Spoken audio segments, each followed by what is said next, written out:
मुलांनो, आज आपण पाठ 16वा आहे. मी नदी बोलते. म्हणजे आता मागच्या वेळेस आपण एक कविता पाहिली, नदीची गाणी, कारण नदी कशी गाणे गाते ते पाहिलं. पण आता मी नदी बोलते हा जो धडा आहे, तर या धड्यामध्ये बघा, पुस्तक उघडायचं सर्वांनी आणि निरीक्षण करा. 5 चित्र दिलेले आहेत. नंबर 1, 2, 3, 4, 5, 1, 2, 3, 4, 5 आणि 5ही चित्रामध्ये ते नदी कशी वाहते वगैरे त्याच्यामध्ये दाखवलेलं आहे. आजूबाजूचा परिसर दाखवलेला आहे. तर सुरुवातीला बघूया आपण चित्र पाहायचं सगळ्यांनी, त्याच्यानंतर आपण पाठ सुरुवात करूया. तर 1 नंबरचं बघूया आपण.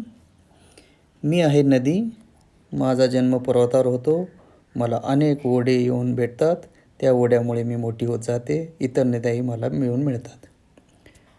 की सुरुवात जी आहे, नदीचा जो जन्म आहे, नदीचा जो उगम आहे, तो उगम आहे ना पर्वतावरून होतो. पर्वत म्हणजे जो उंचवटा भाग असतो, डोंगर वगैरे, त्याला म्हणतो आपण पर्वत. मला अनेक ओढे येऊन भेटतात. अनेक ओढे म्हणजे छोटे छोटे जे पाण्याचे नाले असतात, त्याला आपण ओढे म्हणतो. त्या ओढ्यामुळे मी मोठी होत जाते. जसे जसे मोठे ओढे वगैरे मिळत जातात, ते असे भेटतात अनेक, त्यामुळं मी मोठी होत जाते असं नदी म्हणते. इतर नद्याही मला येऊन मिळतात आणि त्यांनी असं छोट्या छोट्या ज्या नद्या आहेत ते पण मला येऊन भेटतात असं मत आहे. तर या ठिकाणी नंबर 1मध्ये आपल्याला तो पूर्ण भाग दाखवलेला, नदी कशी पर्वतातून खाली येते ते. आता चित्र नंबर 2 बघूया. तर चित्र नंबर 2मध्ये काय दिलेलं आहे, एक धरण बांधलेलं आहे आणि त्या धरणातून पाणी दिसते खाली. माणसे धरण बांधून मला अडवतात. धरण म्हणजे डॅम. बांधणे म्हणजे अडवणे, आपण बांधतो ना, धरण बांधतो, टू बिल्ट डॅम. आणि माणसे धरण बांधून मला अडवतात, माझ्या पाण्यावर वीज तयार करतात, त्या विजेवर कारखाने चालवतात, शेतीतील पंप चालवतात, पिण्यासाठी पाण्याचा वापर करतात. तर ज्या ठिकाणी तिथं चित्रामध्ये एक मोटर पण दाखवलेली, पाण्याची मोटर, आणि त्या पाण्याच्या मोटरमुळं काय होतं, ती मोटर विजेवर चालते. त्याने वीज पंप जे आहेत, पाण्यावर चालणारे वीज पंप, ते तयार होतं आणि त्यामुळं काय होतं की शेतीला वगैरे पाणी मिळलं जातं. त्या विजेवर कारखाने चालवतात आणि पाण्यावर वीजसुद्धा तयार करते. आपल्याला माहीत असेल कोयना धरण आपल्या महाराष्ट्रातला, तर कोयना धरणामध्ये वीज तयार करतात. तसंच या ठिकाणी दाखवलेले की पाण्यावर वीज तयार करतात, कारण जोरात पाण्याचं प्रेशर खाली टाकतात आणि वीज तयार होते. त्या विजेवर कारखाने चालवतात आणि त्या विजेमुळं, वीज म्हणजे इलेक्ट्रिसिटी, त्या इलेक्ट्रिसिटीवरती कारखाने म्हणजे जे मोठे मोठे कंपन्याच आहे, कारखान्याच आहे, फॉर एक्झाम्पल शुगर फॅक्टरी किंवा असे बरेचसे जे विजेवर चालणारे कारखाने आहेत ते. शेतीतील पंप चालवतात. शेतीतील पंप म्हणजे पाणी जे मोटर म्हणतो आपण त्याला, ते पण असतं. आणि पिण्यासाठी पाण्याचा वापर होतो आणि पिण्यासाठीसुद्धा पाण्याचा वापर होतो असं या ठिकाणी म्हटलेलं आहे. तर नंबर 3चं चित्र बघतोय आपण. बघा, मोठं वरून धबधबा पडत आहे असं वाटतं. मी उड्या मारते, धावते, उंच कड्यावरून वेगाने कोसळते, धबधब्याच्या रूपाने पर्वतावर खाली येते. तर या ठिकाणी नदी म्हणते मी उड्या मारते. उड्या मारते म्हणजे वरून जोरात पडते खाली पाणी. धावते, धावते म्हणजे स्पीड, धावणे टू रन.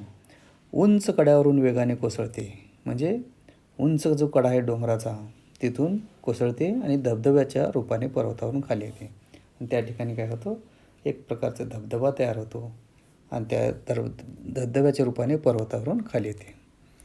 तर आता 2 नंबरचं आपण पाहिलं. आता 3 नंबर बघूया.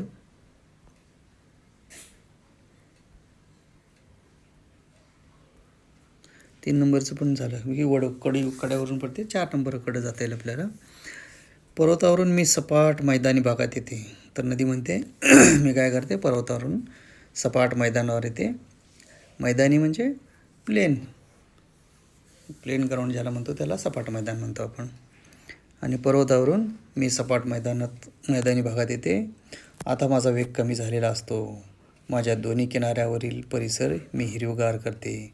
तर नदी म्हणते मी पर्वतावरून म्हणजे पर्वत म्हणजे डोंगरावरून मी खाली सपाट भागात येते. सपाट म्हणजे जे प्लेन लँड ज्याला म्हणतो आपण, मैदान म्हणतो त्याला, मैदानी भागात येते. आणि आता माझा वेग कमी झालेला असतो, कारण ज्यावेळेस उतार असतो त्या उतारावर जोरात पाणीचा वेग असतो. पण ज्यावेळेस प्लेन असतो, एक ग्राउंडचे लेवल असतो, त्यावेळेस तो वेग कमी झालेला असतो. माझ्या दोन्ही किनाऱ्यावरील परिसर मी हिरवीगार करते. किनारा, नदी किनारी जे असतात, नदीचं जे काठ आहे त्याला आपण किनारा म्हणतो. दोन्ही किनाऱ्यावरील परिसर ही हिरवगार करते. हिरवगार करते म्हणजे पाण्यामुळं सगळीकडे हिरवळ पसरलेली असते. माझ्यामुळे शेतात भरपूर धान्य पिकवतात. माझ्यामुळे शेतकरी शेतात भरपूर धान्य पिकवतात. म्हणजे पाण्यामुळे धान्य पिकते आणि त्यामुळं काय होतं. पण मला एका गोष्टीची खंत आहे, मी सगळ्यांच्या उपयोगी पडते, तरीही माणसे माझ्या प्रवाहात सांडपाणी सोडतात, कचरा टाकतात, मला प्रदूषित करतात. तर मध्ये एक नदी पर्वतावरून येत असताना स्वच्छ असते आणि ज्यावेळेस तो समुद्राच्या बेटाच्या अगोदर नदी शेवटी समुद्राला जाऊन मिळते. पण त्या अगोदर ज्यावेळेस नदीचा वेग कमी होतो, तर नदी पण किनाऱ्यावर नदी किनारे जे आहे, नदी किनाऱ्यावर दोन्ही साईडला हिरवगार करते. माझ्यामुळे म्हणजे नदीमुळं शेतकरी शेतात भरपूर धान्य पिकवतात. पण नदीला एकाच गोष्टीची खंत वाटते. खंत म्हणजे दुःख वाटतं की नदी सगळ्याच्या उपयोगी पडते, तरी माणसं नदीच्या प्रवाहात सांडपाणी म्हणजे घाण पाणी सोडतात, सांडपाणी सोडतात, कचरा टाकतात आणि नदीला प्रदूषित करतात. ह्याचं नदीला वाईट वाटते. कारण जे मोठमोठे जे कारखाने आहेत, त्या कारखान्याचं जे घाण पाणी आहे ते सुद्धा नदीकडे ॲक्च्युली त्याला काय करायला पाहिजे, त्या पाण्याचं हे क्लिअर करायला पाहिजे. म्हणजे प्रदूषित जे पाणी आहे त्याच्यावर प्रक्रिया करून त्याला स्वच्छ करूनच मग पुढं सोडलं पाहिजे. पण काय करतात लोक, ते प्रदूषित जे आहे ते पाणी असंच त्या नदीमध्ये सोडतात. त्यामुळे त्या नदीला त्याचं दुःख वाटते. आता 5वा भाग बघा, 4 पहिलं 5वा बघा. त्याच्यामध्ये नदी प्लेन म्हणजे शांत वाहत आहे. माणसाच्या वस्त्या, छोटी गावे, शहरे यांच्या जवळून वाहत जाताना मी स्वतः जास्तच प्रदूषित होते. पण नदीचं ज्यावेळेस पर्वतावरून निघत असताना ती स्वच्छ असते. पण ज्या ठिकाणी माणसाच्या वस्त्या म्हणजे काही लोक राहतात तिथं, छोटी छोटी गावे आहेत, शहरं आहेत. शहरात भरपूर कारखाने असतात आणि कारखान्याचं जे प्रदूषण झालेलं पाणी आहे, घाण पाणी आहे, त्या नदीमध्ये सोडलं जातं. त्यामुळं ती काय होते, माणसाच्या वस्त्या, छोटी गावे, शहरे यांच्याजवळून वाहत जाताना मी स्वतः जास्तच प्रदूषित होते म्हणते. आणि तिथून जाताना नदी जास्त प्रदूषित होते, घाण होत जाते पाणी. तरीही मी पुढे जातच राहते. तरी पण नदी काही थांबत नाही, तर नदी पुढे जातच राहते. मी कुठेही थांबत नाही, थांबला तो संपला. तर नदी आपल्याला काय सांगते बा, मी कुठेही थांबत नाही, थांबला तो संपला. असेच मी सगळ्यांना सांगत असते. शेवटी मी सागराला जाऊन मिळते आणि नदी म्हणून माझा प्रवास थांबतो. तर नदी जी आहे शेवटी कुठं जाते, सागर म्हणजे समुद्रात जाऊन मिसळते आणि त्यावेळेस नदीचं रूपांतर सागरात होतो आणि त्यावेळेस प्रवास थांबतो. कारण सागरात कुठं असं वाहत जात नाही, फक्त नदीच वाहत जाते. अशा प्रकारे या धड्यामध्ये आपण जे 1, 2, 3, 4, 5 चित्र दिलेत आणि त्या चित्राखाली त्याचं जे नदी काय म्हणते हे सगळं दाखवलेलं आहे. तर परत एकदा मी तुम्हाला सांगतो की नदी ही पर्वतातून नदीचा जन्म होतो आणि अनेक ओढे येऊन नदीला भेटतात. त्या ओढ्यामुळे नदी काय होते, मोठी होत जाते. त्याच्यानंतर नदीवर काय करतात, धरणं बांधतात. धरणं बांधून पाणी अडवतात. त्या पाण्यावर वीज तयार करतात. वीज म्हणजे इलेक्ट्रिसिटी. आणि त्या विजेवर कारखाने चालवतात. कारखाने म्हणजे फॅक्टरीज, मोठ्या कारखाने जे आहेत त्याला फॅक्टरीज म्हणतो आपण, ते चालवतात. शेतीतील पंप पण चालवतात. पिण्यासाठी पण पाण्याचा वापर होतो. आणि त्यानंतर बघा 3 नंबरमध्ये नदी वरून पडते, धबधब्यावरून.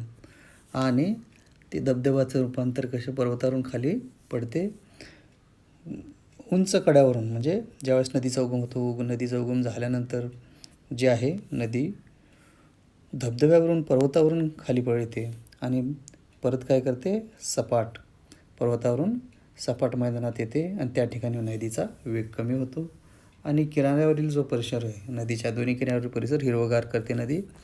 शेतकरी त्या पाण्यामुळे भरपूर धान्य पिकवतात, आपल्या शेतामध्ये अनेक पिकं घेतात आणि भरपूर धान्य, मुबलक धान्य मिळतं शेतकऱ्यांना.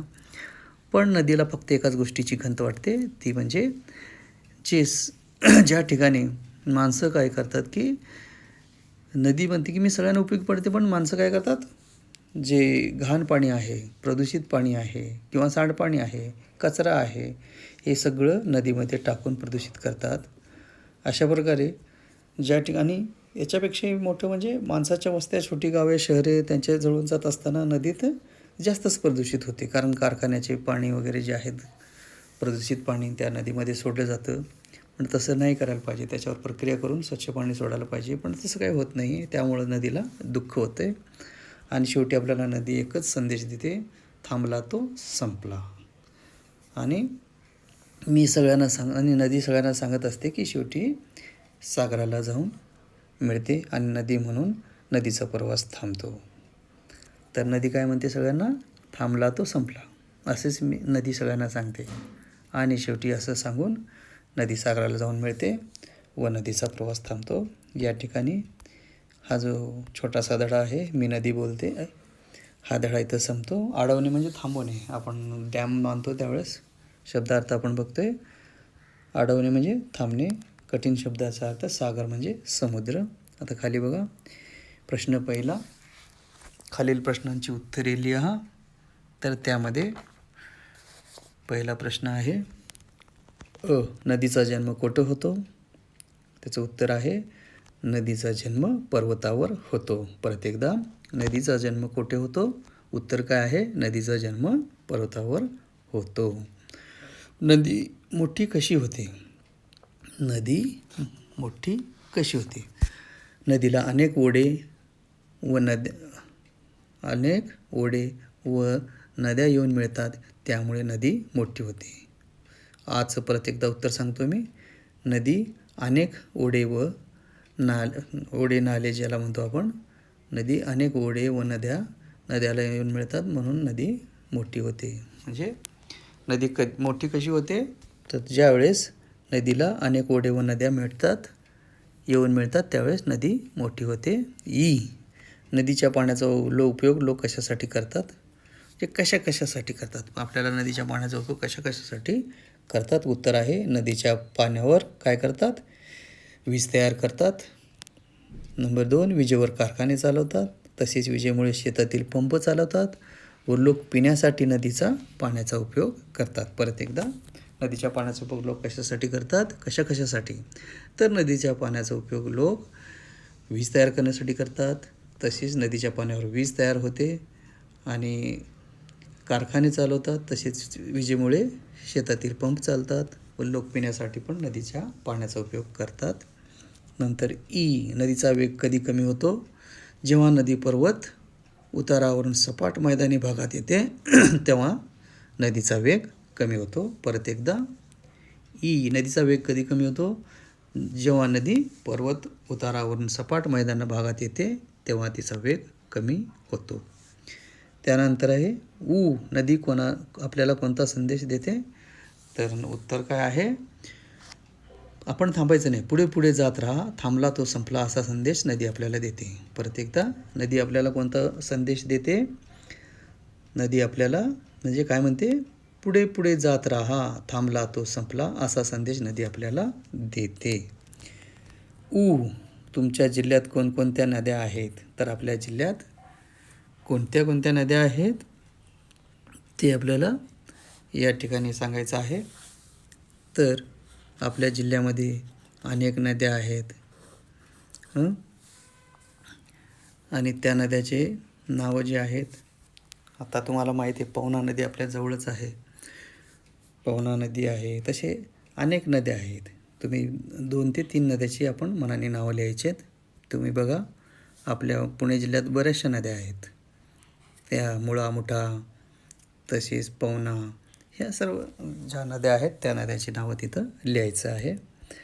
प्रश्न दुसरा आहे, पहिल्या 2 उदाहरणाचे निरीक्षण करा, त्यानुसार रिकाम्या जागा भरा. म्हणजे ऑब्झर्व करायचं. निरीक्षण म्हणजे ऑब्झर्वेशन करायचं. एक्झाम्पल दिलेले त्यांनी, चालणे, चालतात, चालवतात. पळणे, पळतात, पळवतात. त्याच्यानंतर आहे भेटणे.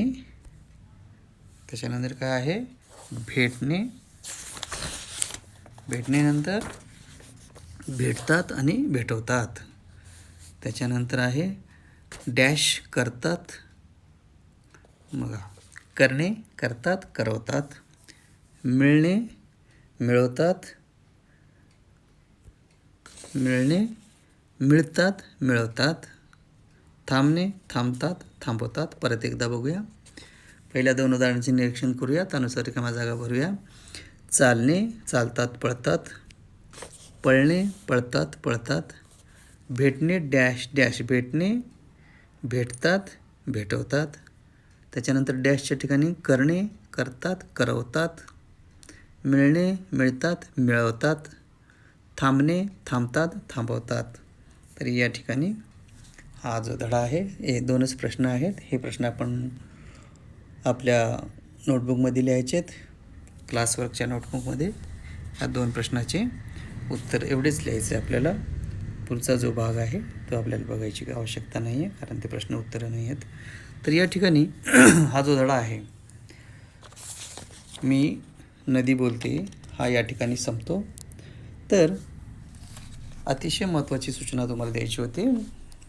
पहिली सूचना म्हणजे आपल्याला पुढच्या आठवड्यात असाइनमेंट करायचे आहेत, म्हणजे कॉम्पोजिशन आणि असाइनमेंट. आता कॉम्पोजिशन म्हणजे काय, निबंध. आता निबंधामध्ये आपण काय करायचं आहे, एक पेपर घ्यायचा जो आपण असाइनमेंटसाठी वापरतो, फुलस्केप. तो पेपर घेऊन वरती निबंध लिहायचा, माझी शाळा. आता माझी शाळा म्हणजे निबंध जे आहे, माझी शाळा, माय स्कूल. आणि त्या शाळेचं निबंध जे आहे, तर पहिलं कसं पाहिजे, तर या ठिकाणी शाळेचं नाव, शाळा कुठे आहे, आणि त्यानंतर शाळेचे बिल्डिंग कशा आहेत, त्याच्यानंतर शाळेचा परिसर कसे आहेत, शाळेत झाडं आहेत का, तुम्ही कुठल्या क्लासमध्ये शिकता, तसेच तुमचे क्लास टीचर कोण आहेत, तुमच्या शाळेचे प्रिन्सिपल कोण आहेत, तसेच आपल्या शाळेत वातावरण कसं आहे, शाळेचा परिसर कसा आहे, शाळेत खेळाचे मैदान कसे आहेत, शाळेची जी इमारत आहे त्याच्याबद्दल पण लिहायचं, आणि शाळेची शिस्त कशी आहे त्याबद्दल पण लिहायचं. आणि लॅबोरेटरी जी आहे, लायब्ररी आणि लॅबोरेटरी शाळेत आहे का नाही, त्याचा उपयोग होतो का नाही तुम्हाला, हे पण त्या ठिकाणी मेन्शन करायचं आहे. तर हे जे आहे, एक पेज घ्यायचं, त्यापैकी निबंध लिहा. परत एकदा सांगतो आहे मी, निबंध लिहा, माझी शाळा. 8 ते 10 ओळीत लिहायचं आहे.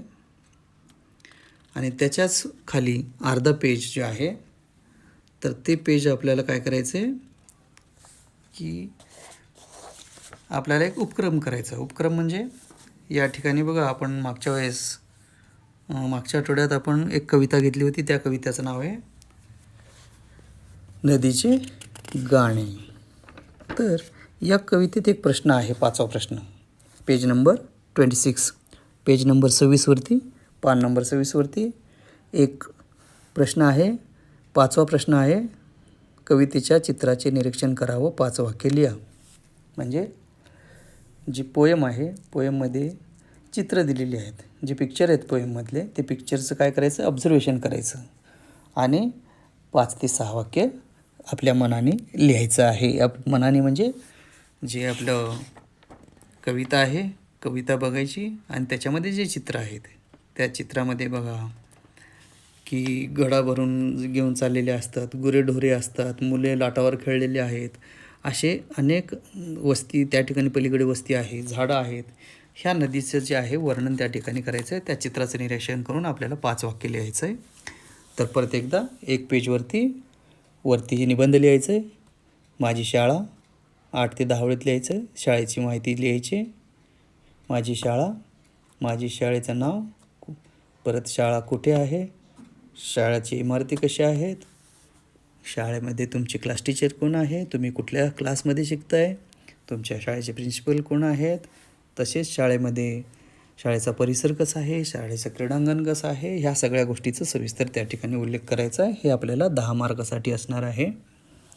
आणि त्याच्यानंतर अर्ध्या पेजमध्ये काय करायचं आहे, जे कविता आहे, कविताचं पेज नंबर 26 आहे, नदीचे गाणे. त्या नदीचे गाण्याची कविताचं काय करायचं, चित्र बघायचं, चित्राचं निरीक्षण करायचं आणि 5-6 वाक्य त्या ठिकाणी लिहायचं आहे. ठीक आहे. धन्यवाद. Thank you very much.